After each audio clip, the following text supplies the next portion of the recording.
Here is the entire problem of Uber summed up in one headline. Uber CEO's pay rose to 24 million last year. Uber CEO's 2022 base salary was 1 million, right? And what the investors need to realize, and you're going to love this video. We did a survey, a couple of hundred people participated, right? And the question was, should Dara Khosrowshahi resign, go, or should he stay and keep on working?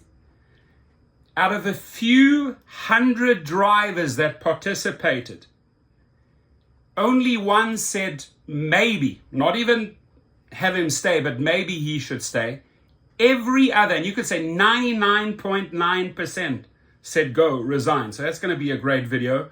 And by the way, what I promised you is that the results of that survey, right, I'm pushing into a press release, which is going to go national. And we're backing that up with facts, right? Because they're real drivers, made real decisions that the guy has to go. But when the investor is okay and they green light his pay, right, raising it big time, but not that for drivers, you have a fundamental problem. You are making the driver and the food delivery driver more angry by the day, right? They have had it. I mean, it just, the verdict's in, man. The verdict's in, right?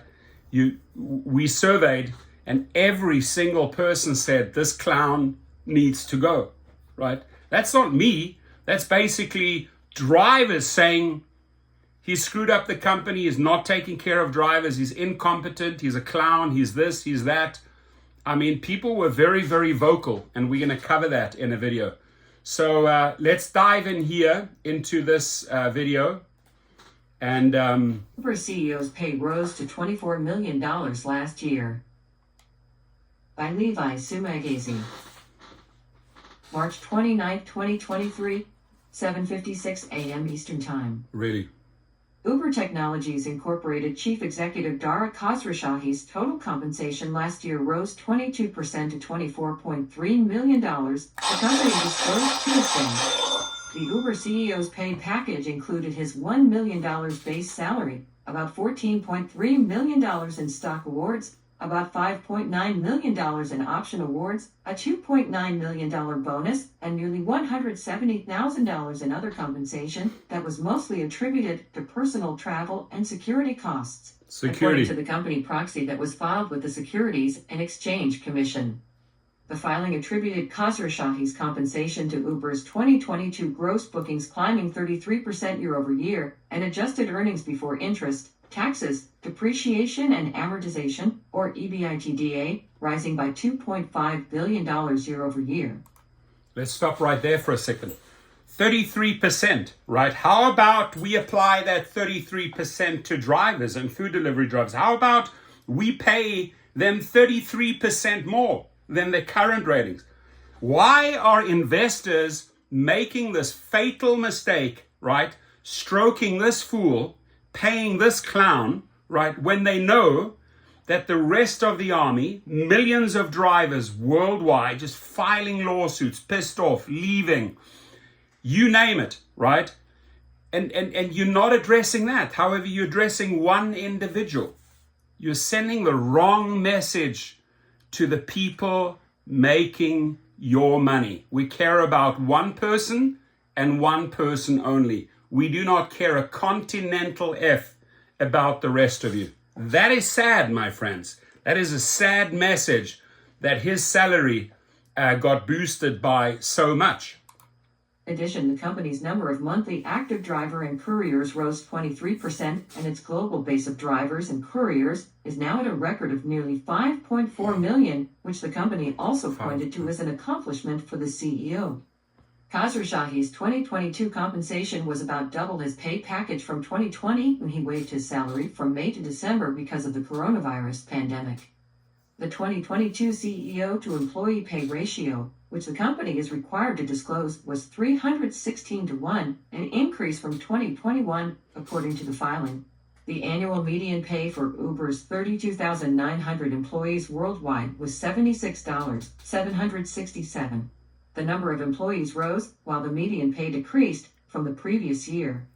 Tony West, Senior Vice President, Chief Legal Officer, and Corporate Secretary, received total compensation of $10.6 million, including a $2.4 million bonus. So the guy bending the laws, the guy rewriting the laws, the guy not sticking to the laws, Tony West, also gets a cherry. Guess who they're rewarding?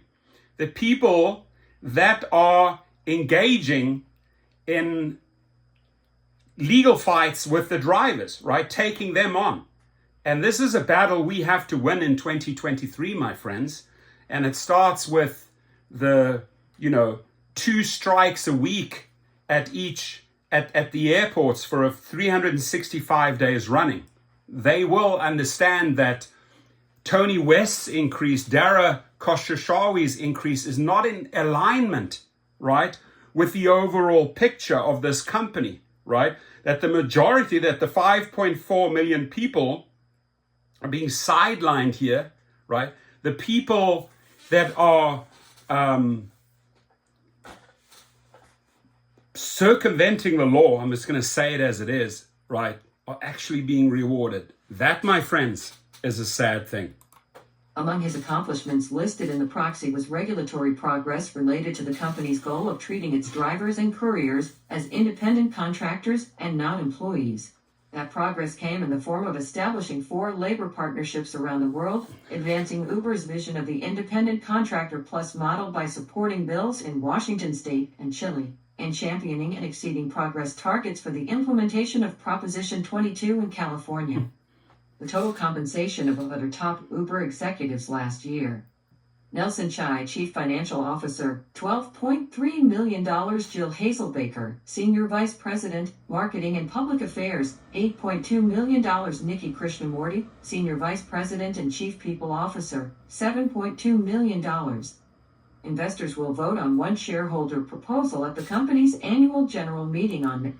So the investors, you just made the fat cats fatter and you sent the wrong message. And I think that's going to come back to bite you, right? I think that message, because it's obviously out there, is going to come back to bite you big time, right? You had a golden opportunity here, dear investor, to address probably one of the most important parts in this entire company, namely the drivers and the food delivery drivers that are going out there performing the real work, bringing in the money so that you can pay 24 million, 12 million, 10 million, etc., etc. So you are sending the wrong message to your workforce. You're basically shafting them, you're pushing them aside, and the message is clear. We don't care about you. We care about those 5-6 people on top, right? And be as scrupulous and ruthless as you can, because that's what's going to get you rewarded. That's what's going to get you the gravy. That, my friends, is not a long-term plan. 8th, it calls for an independent audit of driver health and safety. Uber's model of using regulatory loopholes to avoid providing adequate workplace protections and controlling how work is performed has left drivers facing pervasive health and safety issues, the submitted proposal reads. The company recommends that shareholders vote against the proposal, saying that The company recommends that the shareholders vote against that proposal. So basically what they're saying, hey, shareholders, vote against the drivers. They said it right there. I'm not making this shit up, right? They basically said they don't deserve that. They don't deserve those little extras. Vote against that. He provides extensive reporting on its safety initiatives and goals. Additionally, Uber is currently undergoing an independent civil rights assessment that incorporates the request of this proposal, the company said in its opposition to the proposal. The results from that will be released this spring, Uber said. Uber safety report says fatalities up, sexual assault reports down. Uber CEO's I'm blown away, folks. I'm blown away. It's like shenanigans get rewarded, hard work, F you. That's the message here. Go and do hard work, work around the clock, put in 10-hour shifts, and we're going to tell our shareholders to vote against your little extra earnings, right? A big F you to the drivers, 5.6 million of them, middle finger. And Nelson Chai, Tony West, Jill Hazelbaker, Dara Khosrowshahi, and the other fat cats, pay them more, right? I mean, just Tony West was rewarded for getting Proposition 22. So basically, let's go out and rewrite laws, circumvent laws, you will be rewarded. I mean, I have never in my life come across a company with a more fucked up message, ladies and gentlemen, right? Where the priorities are right deep up their ass. And I'm just saying, you get away with it for so long. And anger starts to rise and rise and rise until it explodes, right? I'm just saying that I think there are some crazy tough time ahead for these guys. People are not taking that abuse anymore, my friends.